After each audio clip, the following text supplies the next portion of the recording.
আসসালামু আলাইকুম। শাহানারা কিচেনে সবাইকে স্বাগতম। আমি আজকে বাড়িতে একটা মোরগ জবাই করেছি, বড় 1.5 কেজিরও বেশি। দিয়ে কুটে বেছে ধুয়ে দিয়েছি। এই সাইডে কড়াইতে একটু তেল দিয়েছি, পেঁয়াজ রসুন ঝালা কিছু জিরের গুঁড়ো দিয়ে ভালো করে লাল লাল করে ভেজে তা সবুজ শাক কুটে রাখছিলাম। সবুজ শাকটা আমার কিনা, তাই সবুজ শাকে কোনো পানি দেওয়া লাগে না, এই পানিতেই হয়ে যাবে। সামনে লবণ দিয়ে নাচড়া করে ঢেকে রাখিছি। সবুজ শাকে কোনোদিন পানি দেওয়া লাগে না, এমনিই পানি বেরোয় এই শাকের থেকে। ঢেকে রাখি, একদম নরম হয়ে এসেছে। এই সাইডে আদা রসুন আর পেঁয়াজ আর কিছু শুকনো ঝাল ব্লেন্ডার করে এসে থিয়ে দিয়েছি। এই নরম হয়ে এসেছে। আমাদের শাক আবার নরম না হলে, শক্ত কটকটে হলেও খাতিছে কারণ ভালো লাগে না, নরম নরম করে শাক রান্না করলে খুব ভালো লাগে। এই নামাই নিয়েছি, নামাই নিয়ে ওই কড়াইতে তেল দিছি একটু বেশি করে, দিয়ে বাটা মশলাটা দিয়ে দিয়েছি আর এই সাইডে আমার সেই সিক্রেট মশলাটা 1.5 চামচ মতন দিয়ে দিছি।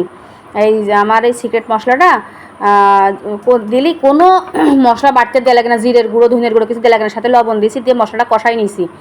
আপনারা চাইলে আমার পেজে দেখে নিতে পারেন সে মশলাটা আমার কীভাবে বানানো। এইভাবে মশলা দিলি 200-300 টাকার মশলা বানালে অনেক দিন হয়ে যায়। এই সাইডে আমি মুরগির গোশটা মশলার ভিতরে দিয়ে দিয়েছি, দিয়ে রান্না রাখিস আমার ছেলের জন্য। আমি এইভাবে সবসময় মোরগ রান্না করলে বা মুরগি রান্না করলে আমার ছেলের জন্য রান রেখে দিই। আবার কোনো পানি দেবো না, না দিয়ে ভালো করে গোশতটা কষাই নেব, ভালো করে তেল তুলে কষাই নেব। নিয়ে আমি আলু কুটে রাখছিলাম, আলুগুলো দিয়ে দিয়েছি। আর আমি আলু খাবো না, গোশও খাবো না, আমার ঠান্ডা লেগেছে, জ্বর এসে, আমি কিছু রসুন খাবো, তাই রসুন দিয়ে দিলাম। দিয়ে ভালো করে কষিয়ে নেব, ঢেকে দিলাম। ঢেকে দিয়ে আগলা করে দেখেন একদম তেল উঠে গেছে, কষানো হয়ে গিয়েছে। এবার পানি দিয়ে দেবো, পানি দিয়ে দিছি। দেওয়ার পরে পানিটা উতলে আসলে হলুদ দেবো। হলুদ যদি আগে দেওয়া হয় গোশেও কালার ভালো আসে না, পানি ঝোলের কালারও ভালো আসে না।